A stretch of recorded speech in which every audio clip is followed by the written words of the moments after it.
Thank you, Courtney. New at 6. As Georgia Bulldog fans, we probably have a little bit of respectful hatred for the Florida Gators. When it comes to the actual animal, they're the largest reptile on the planet, but they usually only become dangerous when you mess with them or feed them. As Suzanne Lawler shows you, if you come across one, it's not as scary as it may seem. So their automatic instinct is run, fear, it's going to eat me.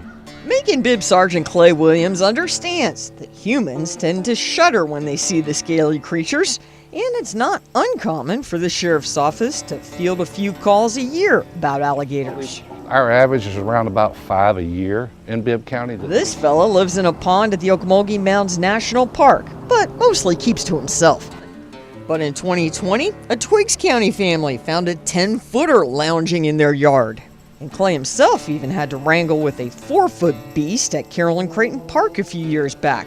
You under arrest, boy. Grabbed one of our old rain jackets and threw over him, jumped on him, covered his face so he couldn't see me, grabbed his legs, and we just kind of taped his mouth so he couldn't bite us. They know what they need to do to survive, and they're really good at doing it. Karen Nitschke is the state's alligator expert. She says this kind of a setting in Bond Swamp, just 3 miles from downtown Macon, is the ultimate setting for a gator.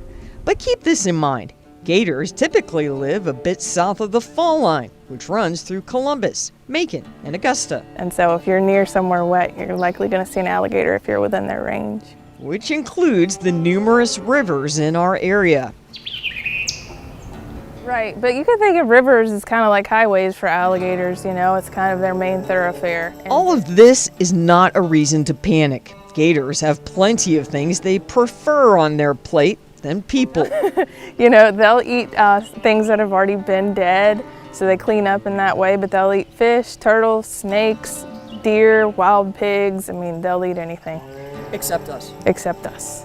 There's a reason gators shun mankind. Hunters took the creatures down to near extinction levels in the 1950s and 60s. I think historically we've just been kind of the apex predator for them, and that's the sort of thing that kind of sticks with them. So if you do see one in your backyard, call the police. If you see one in a wildlife setting, just stay a safe distance away and marvel at a species that has lived on this earth for 180 million years. Suzanne Lawler, 13 WMAZ News.